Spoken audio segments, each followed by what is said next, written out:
Good day, everyone. Good day to you, Professor Magaji, member of the academia, and my fellow colleagues.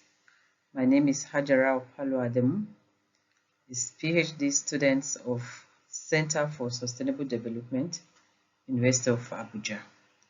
This is a video representation of my assignment, SDS 902, Research Methodology. My topic for the proposal is the explorative impact of women-led village savings and loan associations on sustainable livelihood in rural northern Nigeria.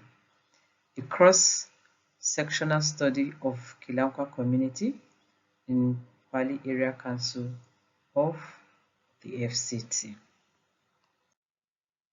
Introduction.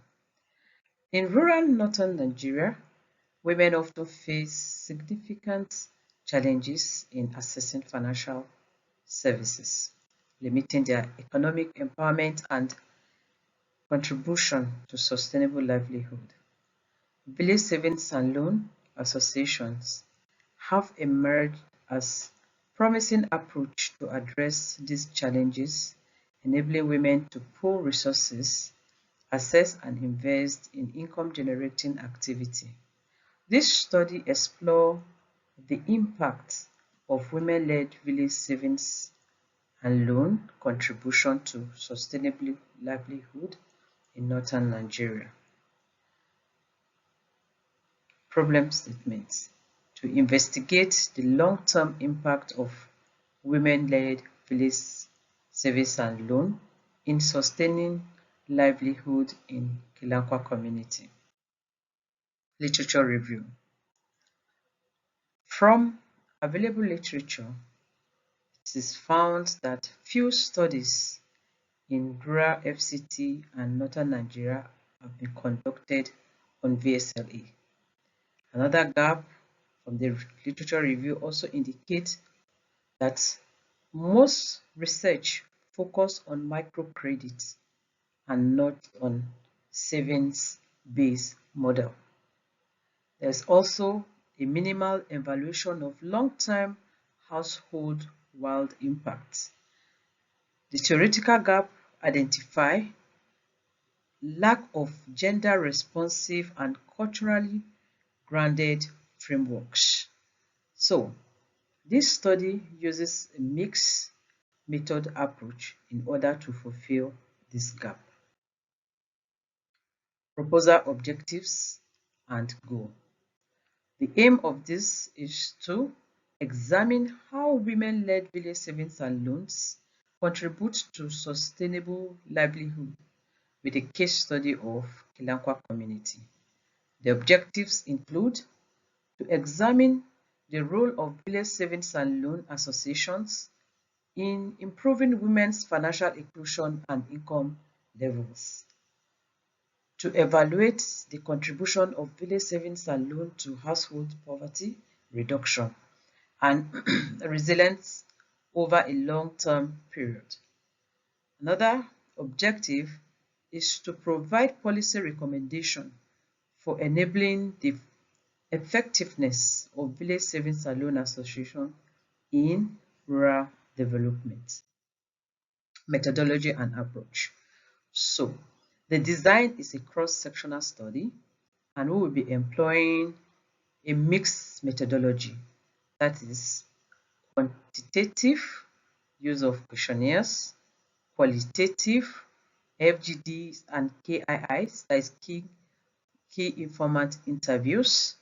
I will be employing tools such as the Likert skills, the Vivo, the SPSS for thematic coding.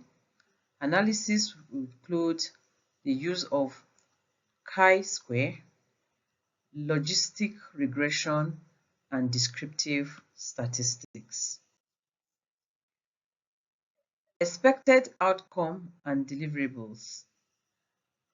At the household level, we would expect increase in savings and income, which will enable an improvement in healthcare and contribution to education. At the social outcome, expect an enhanced confidence, leadership, and decision making for women. At the community level, we expect strengthened group solidarity and civic participation. Deliverables will include final report, policy brief, stakeholders recommendation. So the research timeline and key milestone will include August 2025, we afford the finalization of the proposal and development of tools with the support of my supervisor.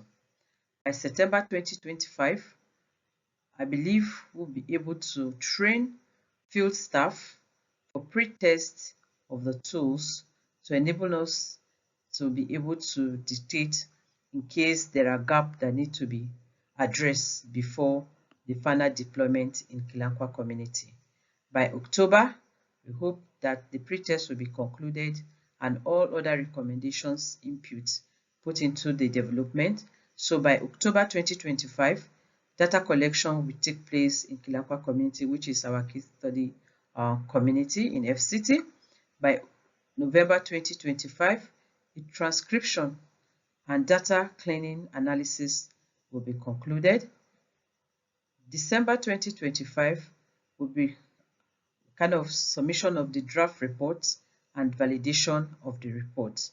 After we get inputs from the stakeholder, by January 2026, there will be a final report and dissemination. Potential impact and significance. I believe that this proposal will contribute as a guide for policymakers in terms of financial inclusion strategy. At the practice, it will equip non-governmental organizations to scale up gender-sensitive village savings and loan programs. For the academia, it will contribute to the body of studies on rural finance and gender empowerment. How does this align with SDG? So, this research on village savings and loan aligns with SDG Goal 1, no poverty. So for the SDG Goal 1, this research will empower rural women to generate income and build resilience. It will also contribute to SDG Goal 5, gender equality, by promoting women leadership and decision-making process. It will also contribute to SDG Goal 8, that is decent work and economic growth, by encouraging financial inclusion and micro enterprise, which will lead to more financial capability among rural community women. SDG Goal 10, reduce inequality.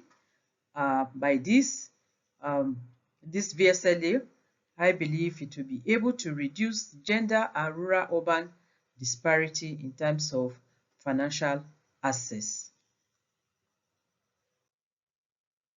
Conclusion. This study proposes an in-depth examination of women-led village savings and loan as transformative tool for sustainable livelihoods in KILANKWA FCT. Addressing a critical gap in gender-specific financial empowerment research, it applies a rigorous mixed methods designed to uncover how collective savings enhance household resilience beyond income, impacting education, health, and nutrition. Call to action. So a call to action is 1. Policymakers to integrate VSLA in development policies. 2. To the NGOs, that is the non-governmental organizations, to invest in training and capacity building. And to the researchers to conduct longitudinal studies for broader insight on the VSLA activities and how it has impacted the rural women in terms of financial freedom. Thank you so much for being part and for listening. Thank you for your time. In the absence of any question, my name still remains Hajara Opalo Ademu. Here is my email and my contact phone number. It's nice making this presentation, and I hope that you have learned one or two things from this presentation. Thank you and have a